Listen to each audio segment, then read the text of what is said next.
you just have to, believe in yourself and say, okay, I can do this. And don't be afraid to, to jump because, you have family, you have friends. For sure, they're going to help you.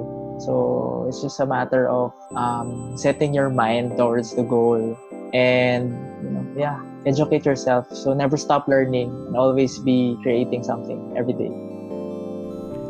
Hey everyone, it's me again, Jay Christ, and welcome to another episode of the Design Live Show. In episode 65 of TDLS, I'm chatting with Kevin Paul Santos, an art director, graphic designer, and illustrator. He is also the Chief Executive Officer of FullyNimble, a creative agency based in the sunny Philippines. Kevin is an expert in providing effective print and digital solutions, a creative thinker possessing high work ethics and standards. He has worked with several big brands and agencies locally and abroad. In this episode, we talk about his design life stories from ground up, how he was able to pursue his passion on designing while growing up here in the PH, the ground up stories of how he started his own creative agency called FullyNimble, insights on how to find better clients for your business, and practical advice for creatives that are just getting started, and much, much more. So make sure to stick around until the end and let me know if you love this episode by subscribing on any of your favorite podcast app. The podcast is available at Apple Podcasts, Google Podcasts, SoundCloud, or actually on any of your favorite podcast app out there. So, yep. And also, if you love what I'm doing, if you find value from this episode or from this podcast, please share it with your friends, family, or colleagues. So in that way, you are helping me to reach more people. And don't forget to add your review as well on Apple Podcasts, right? So that's it. I don't want to waste your time anymore. So let's go jump into this week's episode with Kevin. So without further ado, I hope you enjoy this episode. You're listening to the Design Life Show, a podcast that's helping everyone grow to live a meaningful and creative life. It's me, Jay Christ, a designer from the Philippines, best known for being an advocate of essentialism and optimism. I'm sitting down with awesome people to talk about their journey, their process, and the lessons they've learned along the way.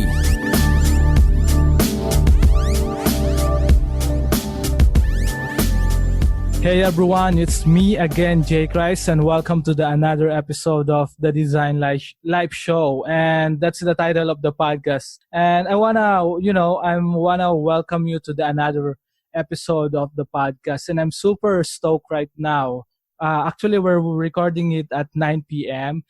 Tuesday, right? So I think it's been a while, that I've talked with a creative creative business owner like my guest today or tonight. So it's really an interesting story that I think I wanna dive on his story as well, and hopefully you'll enjoy it and maybe learn one or two from his journey. So I want to welcome you, Kevin, for on the podcast. Man, thank you so much for accepting my invitation. You're welcome. How are you, man? I'm good. It's an honor to be part of your show, the podcast. Yeah, it's my pleasure, actually, right? So, all right. Just to give context in this episode for those who are listening for TDLS audience, and all right. For those who don't know Kevin Paul Santos, can you share your background and what are you working on right now? What's your business? So, hi, good evening, everyone. My name is Kevin Paul Santos, and I'm the founder and the CEO of FullyNimble. It's a creative agency. Basically, we do brand strategy, branding, and identity, and we design packaging, and we also produce materials across all platforms. So, I am a graphic designer and illustrator by profession. And basically, I just love anything about graphic design, especially typography, and study brand identities. Wow, that's really cool, man. And I'm curious, and I always ask this to my guests.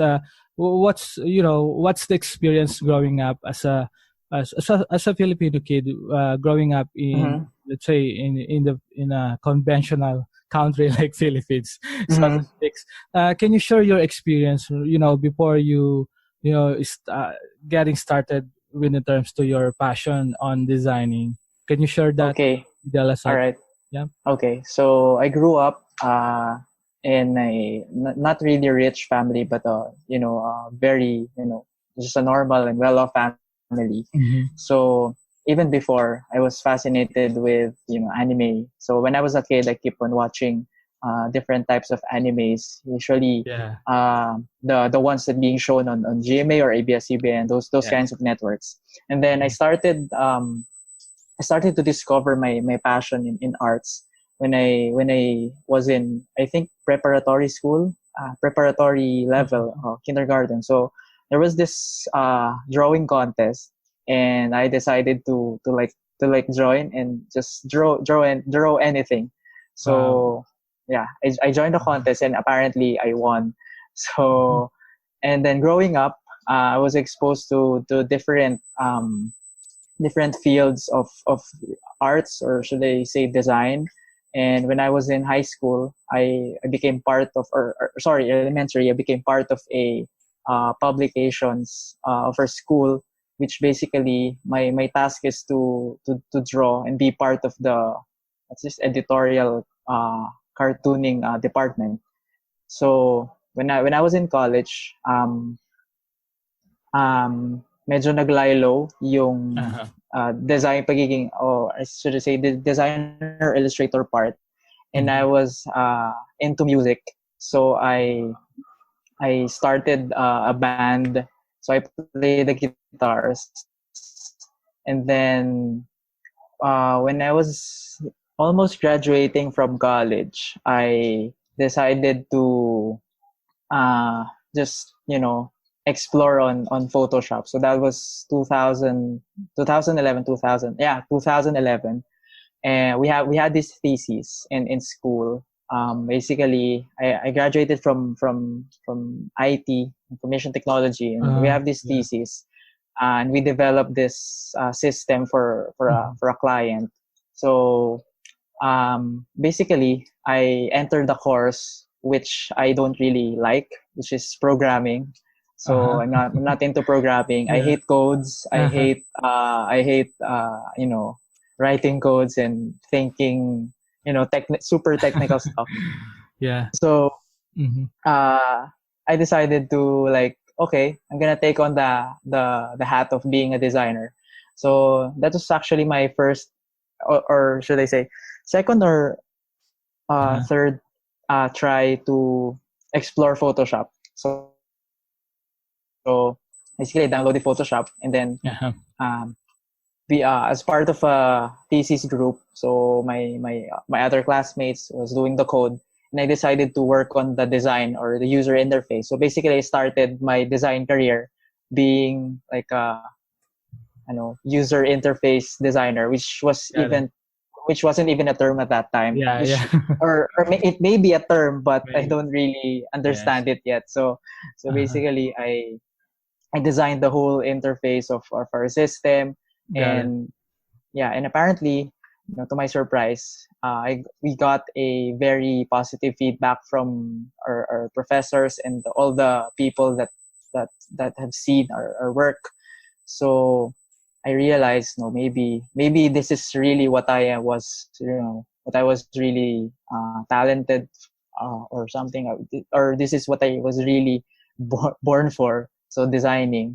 So once Uh-huh. again, the passion for design and arts was rekindled at that time, and then um and then we passed the thesis, Mm-hmm. and then after which I it was our time for it was our time for looking for an OJT. So Got usually it. college people, when you're Yeah. graduating, start looking Internship. for an Mm-hmm. internship. Yeah. So I have this classmate um, who has a sister working on a telco, and then telco, it's mostly IT related, but Mm-hmm. um, I just tried my It's like hitting something impossible. So my classmate applied for an IT position in the telco, while I asked her sister if there's an available position at marketing as an intern. I specifically asked, is there an open slot for an intern graphic designer? And apparently, they said yes. And Cool. to my surprise, it was actually their first time hiring an intern for under graphic design. So before, I don't even know about the technicalities of design like Uh-huh. RGB, MYK, Uh-huh. and the resolution or something, the DPI. So basically, to cut the long story short, I made a lot of mistakes starting as a designer, but I have this design taste already, kind of developing on that certain period of my life. So yeah, that was basically the start of my design career. Wow, that's really cool. Hello, Jay, And still there? yeah, yeah, I'm here. Can you hear me? Yeah, and I think that's really cool Okay. because Yeah. I think Yeah. you mentioned the UI, which is Yeah. not a term before. Right now, it's it's freaking it's booming, and there's a term that are growing right now, which is UX as well, right? Yeah. Yeah. I'm just what's the version of Photoshop back then you are using? I think there's a lot of you know new software Yeah. now, right? When it Mm-hmm. comes to designing UI. So what's the first versions Yeah. that you used? The first version I think that I used, well, even before the creative suite came out, Uh, I was using Photoshop before, but not really having the intention of designing something or working on something. Just Got it. I just had this. I found out about Photoshop and gave me an idea that, oh, this is just an advanced version of Paint. But Yeah. before I think the first version of Photoshop that I used was Adobe Photoshop 8.0 or something. And Wow. then after that, I used Photoshop CS3. So that was 2000, yeah, 2010, around that time. Got it. Then I jumped into CS5 and then CS6, and then right now we're using the CC or Creative. What do we call this? Creative Collection 2019. So, Yeah. oh, sorry, Creative Cloud. Yes. Yeah, Creative. Creative Cloud Collection. Where did it come from? Yeah. Okay. Yeah. Yeah, Creative Cloud. Uh-huh. And right now you are using the CC right now, or do you use? Yeah, I think there's a lot of tools right now. I don't know what's the yeah, best one, but I'm an old soul as well. I'm using Creative Adobe yeah. is Okay, Creative Cloud as well. What are you using right now? okay. Or Mhm.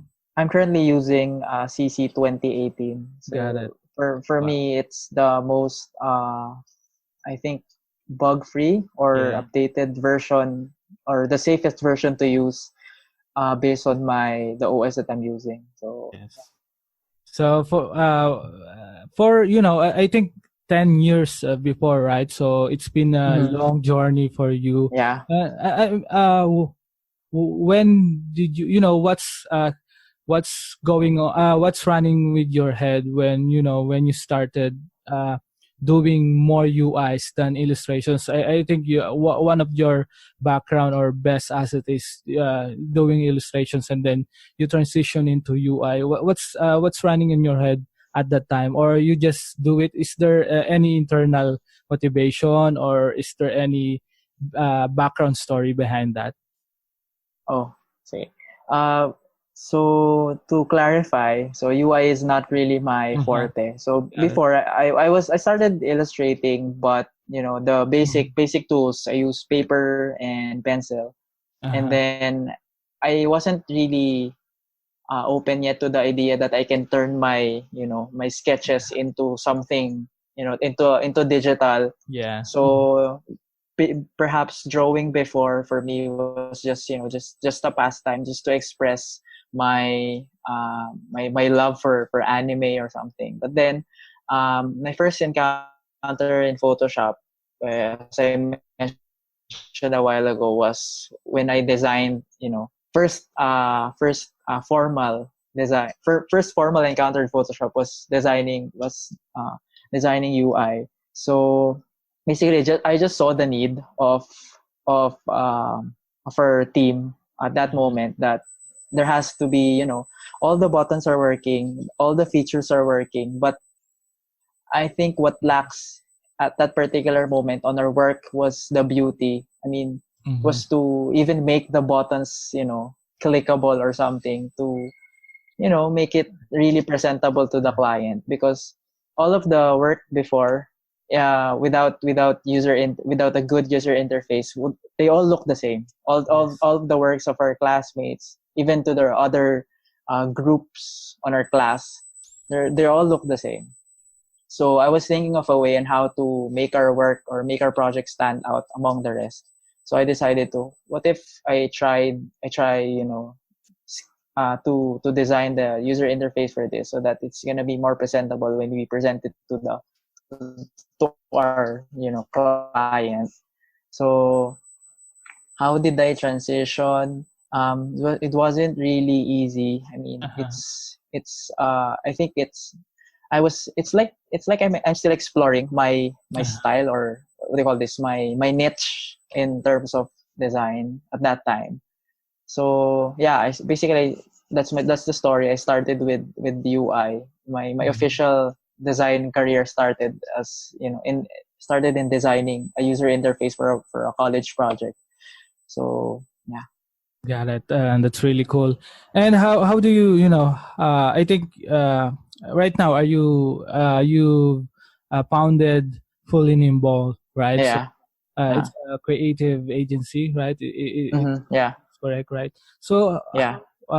from freelancing or from working from a biggest company, how do you, founded FullyNimble? Can you share your backstory and what's the why behind it? Why you founded FullyNimble? Okay, so I'm gonna tell you the backstory. It's gonna be, Yeah. it's gonna be really long, Sure. but I'm gonna try to cut it short. Cool. So yeah, going back to my story a while ago when I was in college. So Uh-huh. I started my design career as an intern at a telecommunications company way Yeah. back in 2011, and basically I was hired after 2 months of being an intern. My boss gave me a job offer to be their official graphic designer in their marketing department. And then I don't have yet an idea of what advertising is or what advertising agency is. I was just fascinated with the idea of, thinking critically on solving problems or communication problems, or on helping companies and businesses grow. So at that time, I was that was actually my first encounter with an advertising agency. So as a designer of a marketing under the marketing department of a telco, we work hand in hand with an advertising agency. So that was the start of really the start of me being in love with the industry. So at that time, I don't even know yet how does advertising agency work. So before, I thought I was just gonna work for that certain brand for a long period of time. But yeah, I think I found the solution to my answer, so I could work with different brands, is to be part of an advertising agency. Got So it. after being exposed to that work process, I started to like desire to enter into advertising. I mean, at that time it was really hard because my background was I graduated in a college, Yeah. and graduated in college with a course, in information technology. And at that time, people in advertising, or sorry, people, I tried applying on an advertising agency, but got rejected because they saw that in my resume, I was a graduate of a non-advertising or marketing communications related Oh. course. So Mhm. yeah, What are they and looking for? then Are they looking for fine arts graduate or yeah, Oh, got they're it. looking for a fine arts graduate, marketing Oh, and communications graduate, or got any it. related course, Yes, got to it. advertising. So what did So, you do? well, what did I do was that, so I tried applying, and Uh, then I got rejected, I yes. guess. And Uh, then, So I was using this typical resume that we submit, the resume that is made from Microsoft Word, Yes. and then with a large photo on the upper right corner, and then your name, your contact number and info. stuff. Yeah. So I thought of ways on how to make it creative, so that I will be able to showcase my talent, and for the HR not to look on the course but to look on the output. Yeah, So yeah. so So once you, again, in some way, you find a hack for that, to yeah, be part of that. Got it. yeah, that was the hack Uh-huh. for that. So I redesigned the Uh-huh.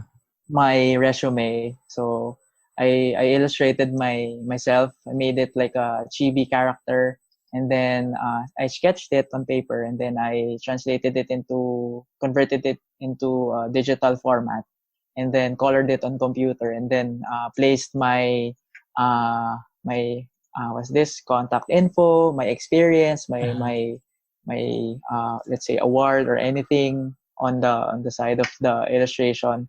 And then yeah, I was unemployed for 7 months after my contract ended at a telco, and then I was unemployed for 7 months, and then uh, one day a startup creative agency or marketing agency gave me a call, and then asking me if I'm available for interview. Mhm. So to cut the long story short, I was hired because number one, they're Wow. impressed with my Mhm. with my CV. Cool. So Yes. yeah, so I was hired in a startup creative agency or marketing agency at that time. I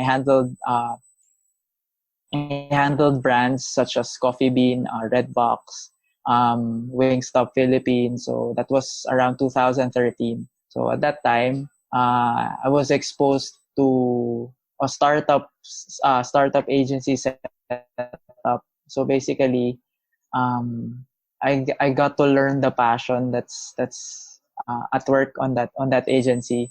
I just realized that okay, um, I think I can do this thing because I have the skills. Uh-huh. I just need to learn how to how to do costings, to do Yeah. talking to clients, Strategies. and to Yes. do strategies. Yeah, that's right. So at that time, I just realized, oh, maybe perhaps I can do this. I just need, I just need to learn how to do this. I mean, I've been freelancing before Uh-huh. for the 7 months that I was unemployed. I've been freelancing, and then somehow I an idea on how to run the business. But of course, at that time, I wasn't even running the business like the way how I run it now, because before I was charging really Mhm. low. Got it. So it's like people are Mm-hmm. people are buying my services for a very low price. Mm-hmm. So when I got exposed to an agency setup, I started to learn how to do somehow do proper costing, how to talk to clients, how to how to communicate your ideas, how to present your ideas to clients. So I realized that, oh, this is just easy. Maybe I can do this after I I finished my work here. So at that Yeah. time, I started to have an idea. What if I really make my ideas come to life, and build an agency. So while at work, after work, sometimes I do research about how to set up an agency, how to formulate the services or anything. So I was at that time I was planning my business. I was planning Fully Nimble at that time. Got it. So you So started it with your own and how many members now? currently Uh-huh. we have four partners, and I have three partners. So Wow. altogether we are four, and then Yes. we just hire freelancers to work on certain projects. So yeah, Yes. we started Fully Nimble 2013 together with my Got it. partner. Basically we started Fully Nimble. We were just two at that time, 2004, early 2014. Wow. I started it with my friend and partner and leader at church, who happens to be uh, uh, also my workmate or something Mm-hmm. in church. So basically, we're part of a multimedia team at a Christian church in Quezon City. It's called Destiny Church. And then my friend, that friend of mine, does the videos, and I do the graphics. So we came up with an idea. So after years of working together, or so we realized, no, what if we came up with an idea of working like this tandem. So basically, the setup at church is that the service is on Sunday, and Mm-hmm. basically they ask us to do the materials on a Got it. Saturday night. So Oh, mhm. Yes. we need to work incredibly fast for us to deliver Mm-hmm. the material on Sunday. So so we've been working like that for a couple of years. I say 2 years, and then we came up with the idea of what if we build an agency. Got it. So that was the birth of Fully Nimble. So we call it Fully Nimble because Mm-hmm. number one, nimble, because we're fast, Uh-huh. we're agile, we're Mm-hmm. smart. So that's the message that we want to communicate to our clients. That clients. Yes. They want work that Uh-huh. is fast, and they want work that is of high quality, Uh-huh. but it doesn't come cheap. So Yes. so that was the idea. Most of the clients fast work. So we name our agency Fully Nimble, and then Wow, that's awesome. Yeah. Fully came from Uh, the Bible, a Bible verse. I got it. think it's in Ecclesiastes. Says there, whatever your hand finds to do, do it with all your might. Got So it. that was the idea of Fully Nimble. So we do things with all our might, because fully, and then nimble, and we're fast. So we do work fast without even compromising the quality of work. So that's the idea of the business. Wow, So that's really cool. And I'm think I think it's really interesting, to come up with this idea, to from transitioning into mm, different settings of work and then to building yeah, this agency. I'm just curious, Kevin, when uh, when you started to think of this vision, so to speak, to create your own business, to create your own creative agency, mm-hmm, what's running with your head? Is there any uh something that motivates you to to go further or to push yourself further more? Because I think a lot of creatives right now are struggling. There's a yeah, lot of challenges, mm-hmm, and how can we strategize quickly, or how can we uh, give more or create more for the clients, or give more value for the clients? What's your insights about that? oh, my insight about that. I think for you to be able to give more value to your client, I think you should ask, more questions, and how, so that clients would, so that you would understand what the client is going through in their business. Yeah. So I think the best illustration, or best what's this the best example for this is like act as a doctor, being a designer, or being an agency owner, solving clients' problems, real world problems in their business. I think we should act like doctors. Like, when you're a doctor, you don't just diagnose something, or when a patient comes to you and says, "Doctor, I'm coughing. Okay, let's operate." You don't just operate quickly. Yeah. So as a doctor, you just ask, questions and questions and questions, follow up questions, until the problem, you know is has resurfaced. So that you'll be able to, diagnose what the real problem Wow. is, Hmm. and then you'll give, appropriate, solutions for the client, or for your patient. So I think when the problem is clearly stated to you and when it's clear to you, that's the time you'll be able to solve or clients' problems. And then when I mean that's the time you're gonna be able to provide, valuable solutions to them, thus adding value to them as your client. So basically, clients approach you not because Uh-huh. of the of the of the design that you do, because number 100%. one, because they have a problem, so Yeah. they're approaching you, so that meaning they want you to solve the problem. Yes. They saw you as a freelancer, as an agency. The client saw you as the perfect fit, or should I say the one that can help them solve their problem, or Yes. solve the problem of their business. Yeah, So I think 100%. that's Yeah. yeah, I Cool. think that's the most valuable thing that you can do for a client, is to really, solve their problem, because that's what they came for.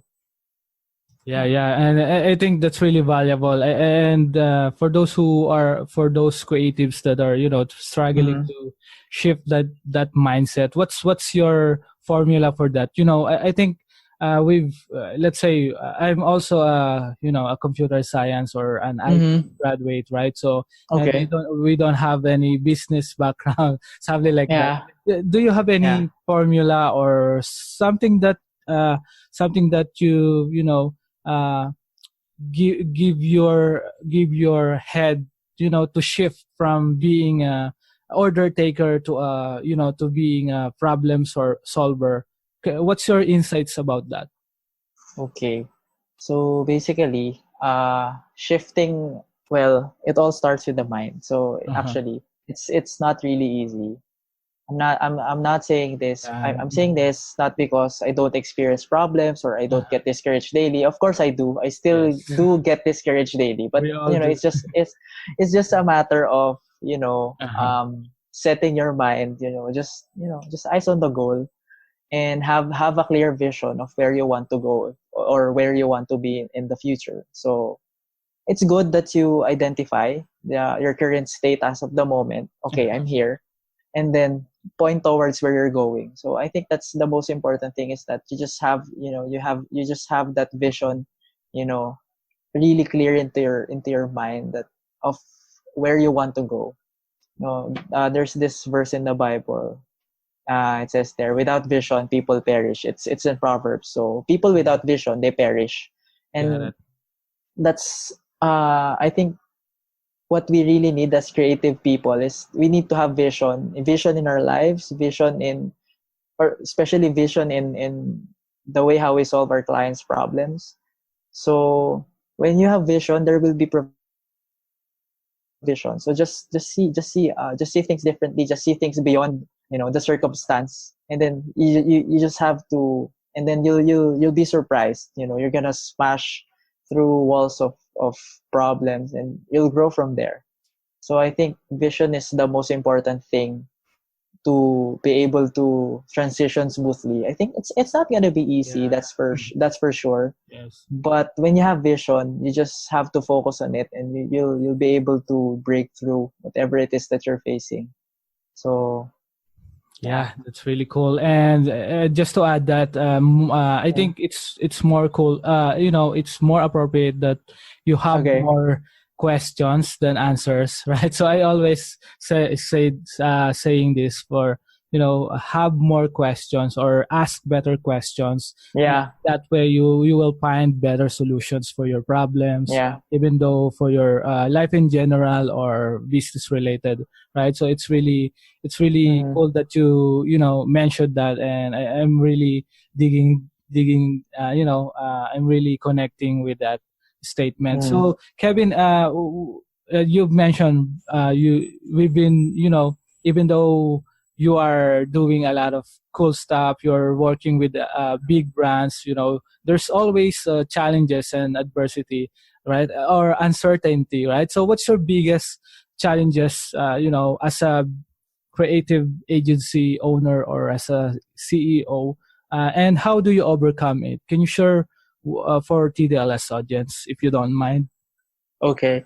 So I think one of the biggest challenges that I've faced before, as a CEO of a creative agency, is that I know how to scale up. It's from being a freelancer, from being a creative agency owner. So it's a totally different mindset. It requires a totally different mindset. So basically, when you're a freelancer, you're just accountable to yourself. When you're a freelancer, you're just accountable to the work that you do. I mean, basically, you don't work with any people, just with your client.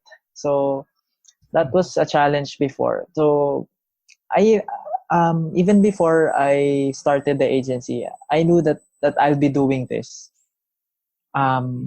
This is the thing that I'm really thinking, that this is the path that I'm taking. So I want to transition from being a freelance designer to an agency owner. So that was the challenge. How to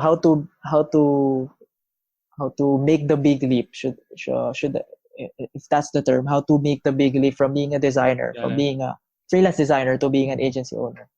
So at that time, really the challenge was not physical, but more of mental or internal issues, internal conflicts. There's war inside.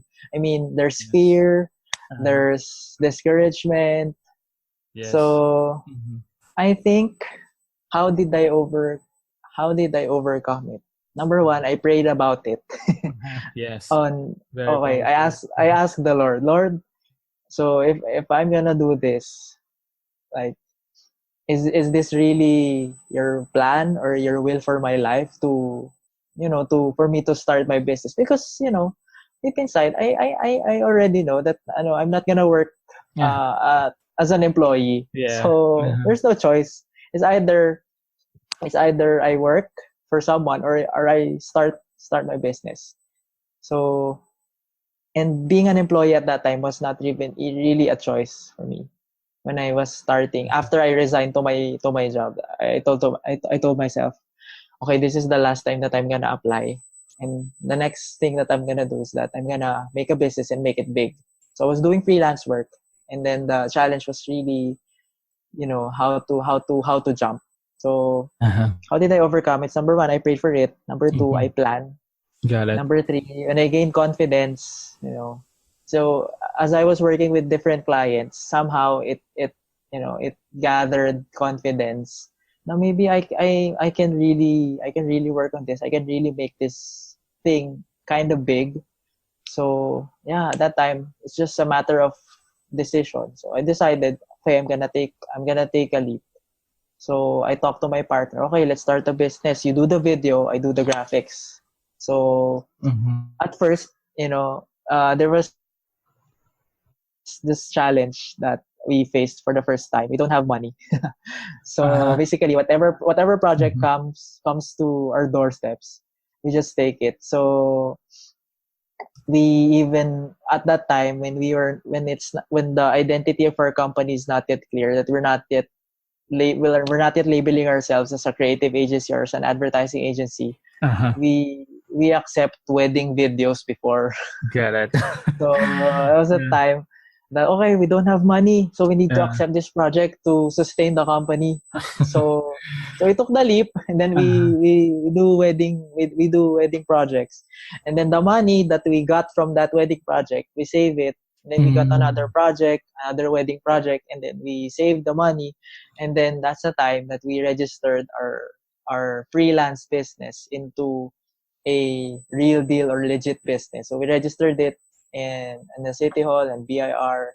So, and then that progressed until this day arrived, that we already are getting bigger clients. Wow. Clients, most of the clients kasi have this, trust issues regarding freelancers. Sometimes they don't trust you as a freelancer because you're not a registered entity or something. So they have this mindset that this designer might run away in the middle of the project. So so yeah, I think that was it's a big achievement for the team, right?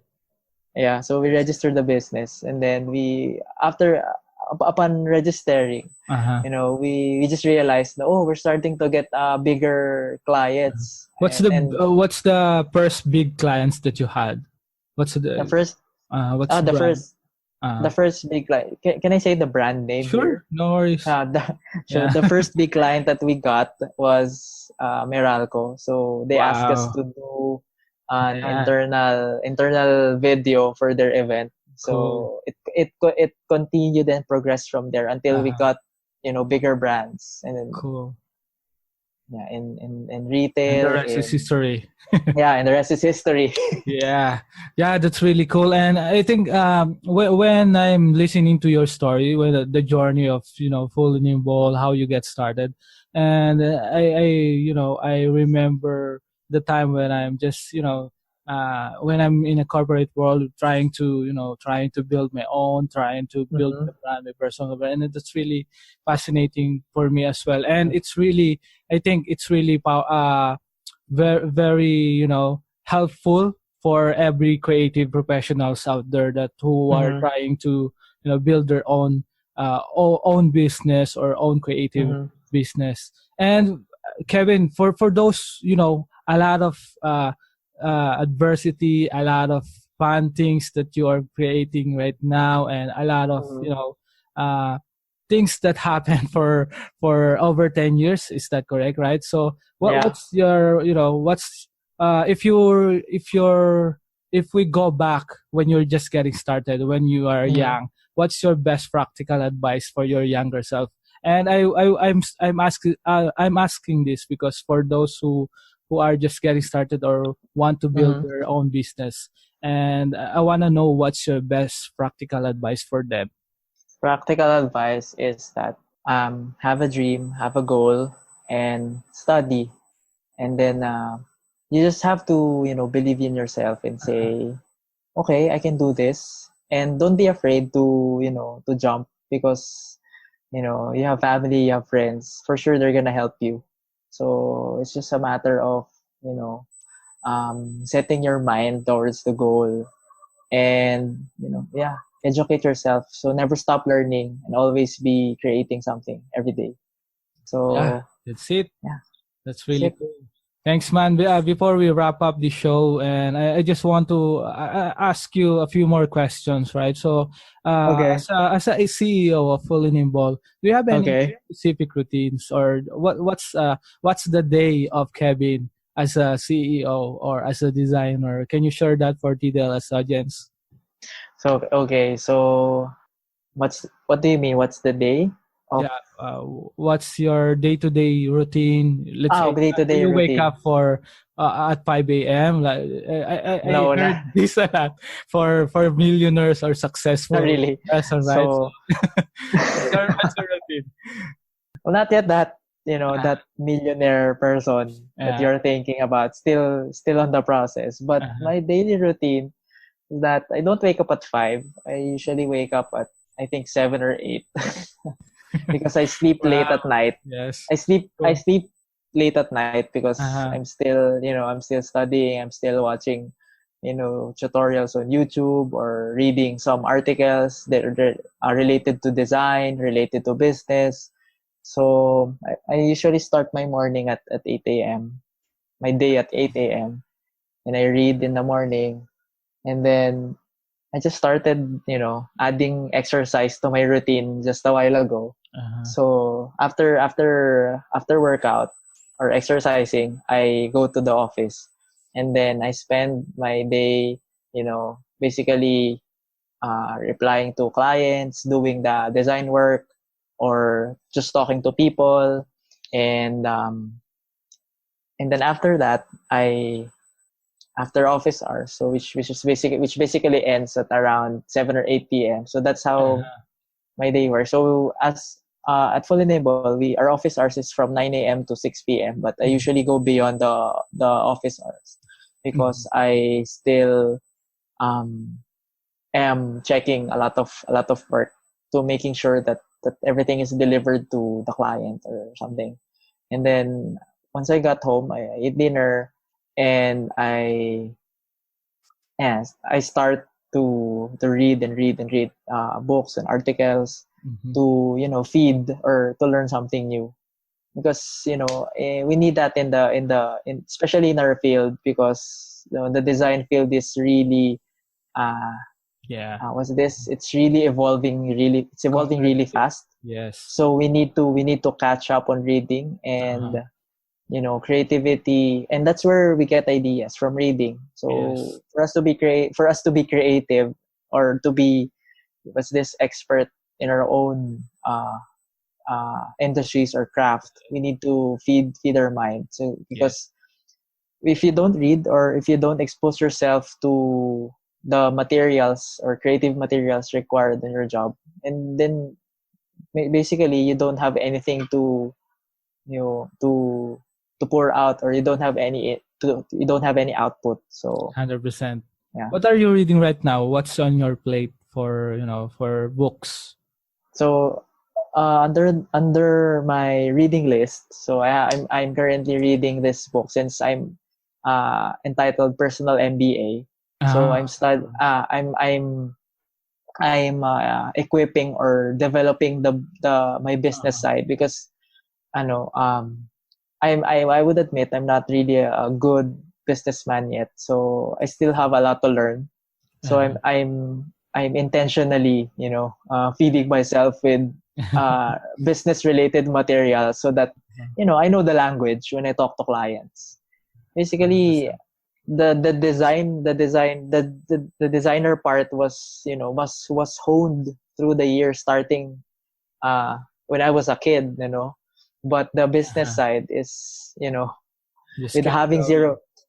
having zero background in business, Uh-huh. and is that made me realize that okay, I need to equip myself, so that I won't be dumb in the industry. So I Yeah, need to yeah. equip myself. And then 100%. I'm reading this book entitled How to Be a Graphic Designer Without Losing Your Soul. So basically the book Oh, is about interesting. how to be a graphic designer, because Uh-huh. we without losing your soul, because every day we work with different clients, and sometimes we get lost Got as it. to who we really are as a designer. So I think that's a good book. Yeah, that's really cool. And for sure, I will take note of that and check that out. Okay. And actually, that's really an interesting point as well, because as a designer, sometimes we focus more on, asking or creating our persona, asking Yeah. more questions to the client. And then Yeah. sometimes we tend to, we tend to controlled by their needs by, Yeah. Yeah. by the needs of our users. So that's really interesting as well. For those creatives that are listening, make sure to check that out as well. Yeah. And Kevin, last question. So Okay. what's your best productivity apps? Do you have any interesting apps that you can share for our audience, or for those who are listening? What's your productivity apps for to recommend for them? Okay, productivity app that I'm using right now. Uh-huh. I could recommend Notion. So Notion Notion. It's I think a one-stop office setup something app. So basically, you have, if you're familiar with Trello. Yes. So Trello is like a task management app. So basically, this Notion app is like Trello, but with other different features, like you get to what's this, to organize your organization or something, because Oh, Notion is, I don't know sweet. Uh-huh. what's this app called specifically, but basically Uh-huh. there's this to-do list or something, Uh-huh. there's this Got it. office calendar, there's this Uh, uh basically this is an app that helps me manage the company well, to track uh-huh. our current projects, Uh-huh. to track our Automation as calendar or well. something. Yeah, not Yeah, really got it. automation, but just a Mhm. list or something. Got it. It's like your online Facebook group Uh-huh. profile or Got something. it. So Notion. something like that. Yeah, Notion. N-O. Ah, Notion. got it. Notion. Notion. Yeah. I'm Yeah. actually noting that, and we'll You're probably add noting that. Notion. Yeah, Okay. I will add that on our show notes below. So yeah, that's it, man. Thank you so much for. Okay. I want to thank you a ton for for accepting my invitation. I know it's a little bit late now, and we should be resting or reading some books right now. Okay. So I'm really, really grateful to have you on the show. So for those who are, interested to know more about FullyNimble, or if they have any questions or want to ask from you, what's the best or channel or links that they can reach you out? Okay, so I think the best link that I'm most active at the moment is Instagram. So you can follow me at Kevin Paul Santos at Instagram, and you can follow our page on Instagram also. It's at FullyNimble. So yeah, just type in the name and you'll see us. Yeah, FullyNimble, FULLY Nimble. Yes, NIMBLE on Instagram, and we're also on Facebook, but we're more active on Instagram. Yes, and FullyNimble.com, right? Yeah, FullyNimble.com. That's it. And again, thank you so much, Kevin. Thank you, Jay. Thank you. Podcast. I hope you enjoy All right. podcast session, and talk to you soon again. All right, thanks, man. Thanks. And that's it. Thank you so much for listening to the Design Live Show. I hope you guys enjoy this episode. If you want to support the show, you can do so on Patreon. Head over to patreon.com/TDLS or go to thedesignliveshow.com. And you can find the donate button on the top to learn more on how you can support the show. And for some cool extra stuff, you can get an access to my private contents like AMAs, where I take questions exclusively from Patreon subscribers, or check out other stuff I made where I talk about essentialism, design, creativity, and business. I give a lot of value into this podcast that can't be seen anywhere else online.